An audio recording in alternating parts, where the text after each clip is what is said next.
So guys, this video is a little different because it's actually the first video I've shown you in which I'm backing up for MTS. And if you guys didn't know, I am currently on their roster as a backup spy, and I actually offered to be backup for them. And the main reason behind that is because I thought that the way they played the game was about 10 times better than any other team out there. They understood how to push, they understood all this other stuff, and that makes my job a lot easier, but also a lot more rewarding. Because what I do is I disrupt the enemy team so that my team can take advantage of that. And this is the perfect team for something like that. So there, I just did a quick decloak, put some damage on the soldier, got him distracted enough to try and put a rocket on me later. Here, bad decloak, but I can out-DM this scout all day. And he takes 2 shots, he runs away, I kill him there. So, not a big deal. I know that they're going to call that out, so I'm not trying to push aggressive forward even though I have Dead Ringer. Just putting a few shots on the pyro, distracting him on the right so that my team can push on the left a little bit easier, especially without the pyro there. You can see the demo's getting some spam in there. And here I'm going backwards, just trying to get the health pack and ammo kit. And in retrospect, maybe I should have went back in. I thought they would have heard the decloak. But here again, they called me out definitely, so I don't know if it was the spy who saw me or if the team didn't notice I was there, but they just ignored me.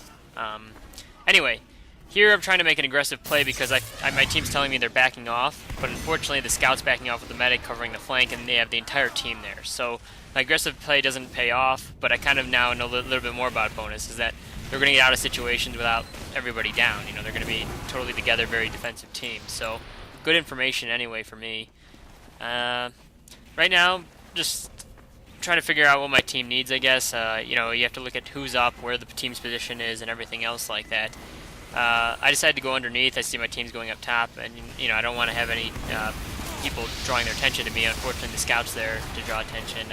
I take some of the brunt of the pyro damage with the Spicicle, and it's not very effective against me, so not a big deal. And here I see the sentry gun, and I see that they're not paying attention to me. I just see, oh, maybe I'll get hit by Dead Ringer, then decloak rapidly and sap the gun, maybe get it down. This is the funny play. See, that's Hardblue right there. He's Ubering me. He realizes how important the spy is there. Just, you know, as soon as he sees that, Ubers me right there. Just flashes me for a bit, and that allows the sentry gun to go down without any issue.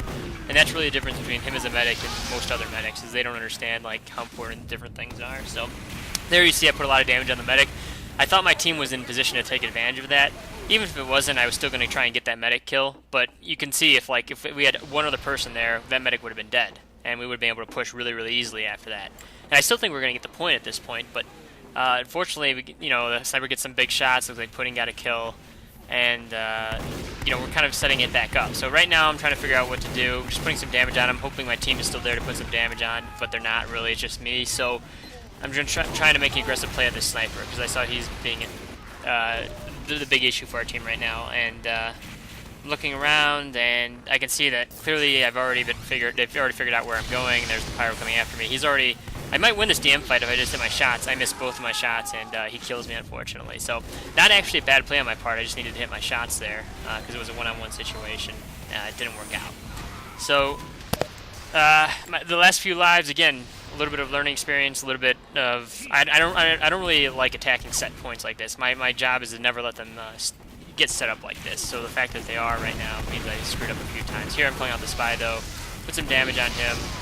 Look, they're pressuring on the hill. I'm just trying to take some damage for the medic here.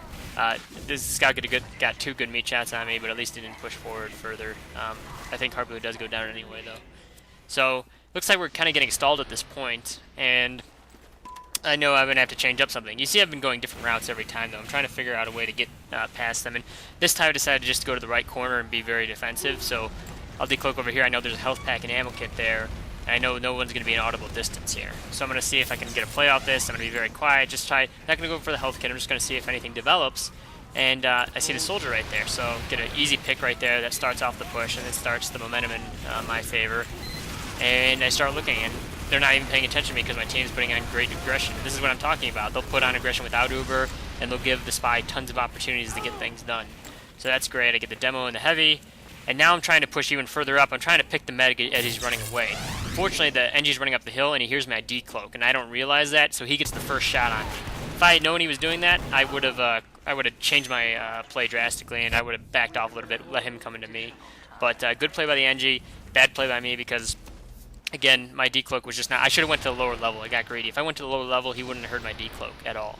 So that way, he wouldn't have checked that house for me. Of course, it could have been the spy called me out. That's always an issue too, because he does run Invisible Watch. So I might be just overanalyzing that a little bit. But fortunately, I got a little bit of. Sorry, guys, I just got a little bit of lag right there. So I had to cut that in real fast. So here, just trying to push up the hill. I know that our team's being aggressive here. I'm trying to see if I can get any easy picks. You know, give my team information about where everyone is. See that the heavy's very far back. That's key information, so they know, you know, where they can push. I'm kind of trying to find the medic's location. Okay, found him right there. See the soldier. Make him waste a rocket, not be aggressive in that one instance. So that gives our people more room. And then Mercer gets a big pick on the sniper, which is big. Get the pyro there. Almost get the soldier. I miss him. Kind of.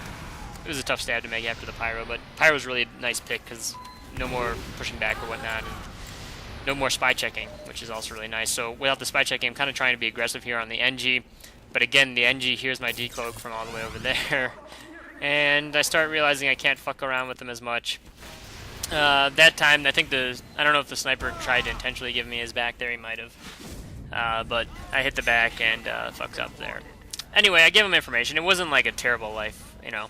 But it's what you're going to have on payload, especially against defensive-minded teams who have really experienced players playing for them. So here the scout tries to be aggressive, and I help out my scout. Because since the scout wasn't targeting me, I was able to aim really well, and you see our scout was really low, so I saved his life. That allows the push to continue a lot better than it was previously. And here's really where the Dead Ringer shines on offense, is pushing the card in places that no one else can really push it, because it's really too dangerous for them to, you know, risk their life to push it 5 steps. But with me, I can be aggressive, and the risk pays off. Look how far I'm moving the cart, just because, you know, I don't really care about dying or anything like that. So here I'm just waiting to decloak again on the cart, trying to get an angle with the sniper, but the scout's, again, staying on the cart. But the fact that they have to stay on the cart means that my team's going to have a lot of easy shots on them. Instead of them being very defensive on the back, they actually have to get on the cart to stop me, which means my team will have tons of opportunities to kill them, especially with a sniper like Marissa, and you can see she's getting a lot of good shots off. It's not really bad just to sit on the cart as a DR spy. So here, you know, find a soldier, pretty simple kill. He was lit up, and he communicates that to his team. And here comes the scout to try and counter me. And you know, scout's been spy checking all game, and you know, it's all right and everything. I know what he's gonna try and do here, and I'm just kind of fucking around with him. I don't really care about this life as much. Just trying to see how real defensive he gets, how scared he is that he actually needs to pursue me into the base when you have an engineer, other guys there, just kind of able to take care of me on their own. So he's very defensive. Anyway, getting back to it, I decide, okay, you're going to be that defensive, I'll just stay on the cart and go back to what I was doing before. And here it coincides with the push. You see the medic gives me an easy push, so I don't have to waste my Dead Ringer. Again, really good. Demo spamming the cart, gets picked off by Marissa because we're all pushing together. Here comes the NG on the scout. I put some damage on the scout as well. It's me and the NG pushing, so you can see that this, I don't think the sentry gun even goes down. Yet we are able to push the card in just because we're working together. And that all comes from the fact that I pushed the card originally so far up that our push was able to be successful at that exact moment. So sentry gun of theirs didn't go down, but we were still able to get it in. And our team did work on both ends. So that's what allowed us to get a really good 4th point time. And that's really where the Dead Ringer shines as an offensive weapon. Pushing the card in those situations where your team really can't push it without likely getting killed. So I got a bit of lag there. I don't know if that's going to be on the actual video or not. Sorry about that. But here's defense, right? So as a Dead Ringer spy, defense is kind of, for me, for payload maps, it's much different than most maps. You got to really figure out what you want to do, and it really comes to what your teammates want to do. It has nothing really to do with them creating plays for you. It has more to do with you creating plays for them. So I've decided that this right-hand ridge right here is really good for me because the sniper likes to snipe from here, and if the other team is focused on me, then our sniper will have less pressure on herself. So, and also look, my soldier and scout over there, so I can protect their flank. And I do protect the soldier's flank on this defense. The scout tries to rush him, and I put a few shots on him, making it an easier kill for the soldier, who stays alive. So basically, here's the demo. I see him. I'm looking for the sniper right now because I don't want to take shots and get headshot then, right? So I see the soldier immediately above the soldier. I call him out. You'll see the soldier reacts to that. He'll get up there, put some damage on pudding, gets him. The scout's coming behind. I put some damage on the scout. Soldier's able to survive. take out the scout, so that's really good, and he gets out of there as well. So here I'm putting some pressure on the sentry gun. Marissa cleans it up. Put some more pressure on the little sentry gun, and I'm just kind of looking for any opportunities right now. You can see here, I try and be a little aggressive just to fuck around with them. It's not a lot of damage with the NG, and just go back, because they're really, when they're grouped up like that, it's much tougher to do much. But you can see our sniper's still doing work. We still have this ridge control, which is exactly what I want. So, put some damage on the scouts. Still just trying to jump away. Put some damage on the heavy. You know, these are just little annoying shots that make it so they can't push. And here, again, the scout wastes all his ammo on me, and then he has to retreat again. So it just really makes it a quagmire for these guys. They can't push. And here comes the demo. I call him out. Put some damage on him as he's coming up. Much easier for our demo to do damage to him, because he feels like he has to go up, especially when I'm putting damage on him. Put damage on the scout again, survive with 2 health, get out of there. And, you know, it's not a big deal. Get the health pack here, go on the level 3 dispenser, and I'm good to go. So, again, keeping that ridge controlled is really key. You don't want to let him overwhelm me on this left side, funnel him to the right. Here comes the scout again. He gets a good shot on me. I get 1 shot on him. You know, we call it a draw, basically. He runs away, I run away. That's fine, but I just had to go back in because I see that they're distracted on the right side. Get an easy pick on the heavy. Helpful for the team. And here comes the scout again on the left. He's coming back and wasn't able to kill me that time. So again, controlling that flank means they can't push on the right very easily. So here comes the scout again. He's lit up. I wish I would have killed him there. See the sniper on the right. I'm calling him lower right. And he uses his body shot on me. Yeah, right there. Yeah. And again, that's great for us, because I'm not dying anytime soon. I got the dead ringer. He needs to charge it up fully to really kill me, so as long as I can continue to take body shots from the sniper, that's actually a really good trade-off. So here's the heavy, get a few easy shots on him, and they're pushed back again. I'm putting pressure on the sniper, so he has to back off a little bit. He can try and be aggressive here, but he has a lot less health. You know, even a little bit of sticky damage will kill him, so call that out. And look, he dies to the demo really fast, so it's all about taking away these weapons from him. You know, you don't need to necessarily kill someone to be very effective for your team. Okay, here comes the heavy again. Put 3 shots on him. It's 150, so now the medic has to focus on him to keep him up, and that's a great opportunity for my team if they want to take advantage of it. And I don't think they do, but here, put some more damage on the pyro. He has to push back, and it all comes back to the enemy team can't really do much because all the players are lit up, and I'm staying alive here. There, I got hit by some spam as I was coming back in, so I can't really be as aggressive as I'd like. Put some damage on the demo. He has to back off now again. I call out their team's lit, and I say it's a great time to come in, and that's what they're starting to do, I think. Here, I finally make a mistake because the scout's very far up, and I call him out, obviously, but, you know, again, he's doing some work now, and finally died, though. That was a long life. And there's the spy right there. I call out the spy because our sniper tries to be aggressive right there on the left. Call out the spy when I see him decloak, but it was too late, and he does get Marissa, so. Actually, headshots her, it doesn't backstab her, so I think she did react, but it just wasn't quick enough. But, yeah, I mean, it's a really good first hold. Block this scout here, he can't flank, and we're still got our medic up, still got this other stuff going, so I'm going to try and take back this ridge. And unfortunately, missed some shots on the sniper, get pressured by the sentry gun, and you know, don't really do much that life, unfortunately. But the sniper then gets the medic, so that's nice. Versus doing a lot of work.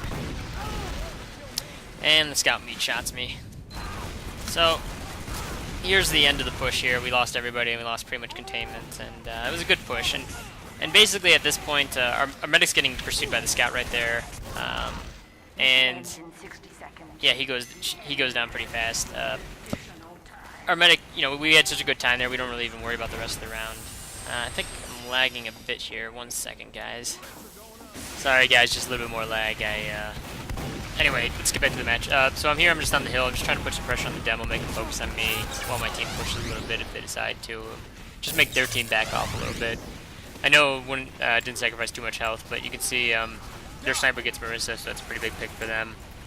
And I see 2 people in the car, and I say, oh, this is an easy opportunity to get a stab, but you see our NG comes in there at the end, which is fine. You know, he cleans up both of them with the combo, and here comes the scout. I'm going to try and come back and help with the scout, but see our medic is actually down here, so not really the best spot right now because they're above them, and they're going to flank them in a second.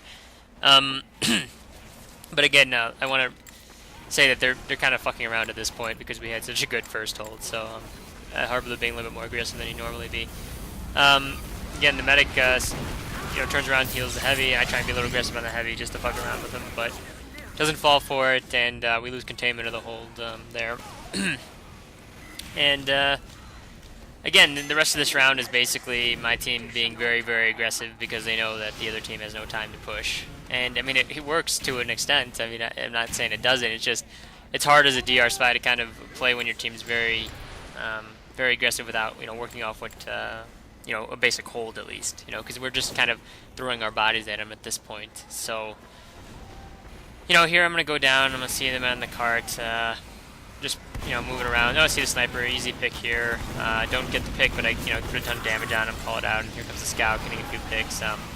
Looks like the sniper finishes off the scout there, and yeah, I'm just kind of waiting for my DR to come back.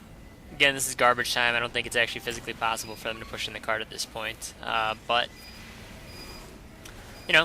I thought I would have gotten the pick there. I can't believe I missed both those shots.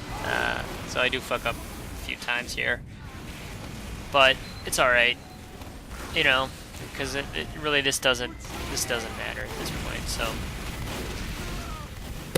There's a scout being aggressive, and there's a heavy being aggressive, and they're trying to push up. But I know the only thing that they can do is push the cart, so I'm just gonna go straight to the cart. I don't really give a shit about the combo too much. Put a damage on the demo a little bit, and I see them here. I'm not gonna decloak right on it. I'm gonna try and get up here and stab the NG, but I missed this little jump here because I haven't worked on it enough. So I just decided to throw a few shots on him, distract him a bit. Here the scout's distracted on me a little bit, and Mercy gets the pick on him. So that's the other thing. When you're creating a distraction, a lot of times you'll be rewarded, and you won't even realize that your team has pressure. So that's why distraction gameplay is so useful because of that. Especially when you have a really good sniper, they'll take advantage of it most of the time. So here I'm just staying on the cart. Seeing if he get an easy pick on the heavy. I miss him, but he still gets hit off the cliff by the scout's meat shot. So the scout doing work there. I make the jump this time. See the scout trying to help out the pyro, and they run out of time. So again, that was a really good first defense on our part, and Bonus didn't have all their people, and they'll be a really good team during the regular season. So especially if they bring out Max, because Max is just a game changer. I don't think they're going to bring him out for the summer season, but any team that has Max and doesn't use him, again, it's more of a loyalty issue. Because if you ever seen any Max's streams, and I know from personally going up against him, from where he was, a season ago, I could actually kill him. But now Max has gotten so good at those up close headshots that I actually try not to endanger my life at all with him. I'll put maybe 1 or 2 shots on him, but I will not really decloak around him anymore because a lot of times he'll hit that second headshot. He'll get me with the first headshot and he'll hit the second headshot. And he's one of the only snipers I know that can do that. So really a counter for Max would have to have either you have an ambassador gameplay and you're just kind of being Inviswatch and you're going right for him, or you work with your team to take him down, where you get a few shots from different locations on him. But he's definitely a threat, and Bonus has him on their roster, so if they do bring him out, he will totally change the game for them, without question. So anyway, I'm glad you guys watched this video, and I hope that I can continue to help you guys with this kind of gameplay. And even if you're going to be Inviswatch, that's fine. I just want you to know that even if you're Inviswatch, a lot of the time you can still go Dead Ringer, especially for certain situations, like that fourth last push where you really just want to push the card in. You don't give a fuck about trying to make big plays on the NG. So anyway, I will talk to you guys later.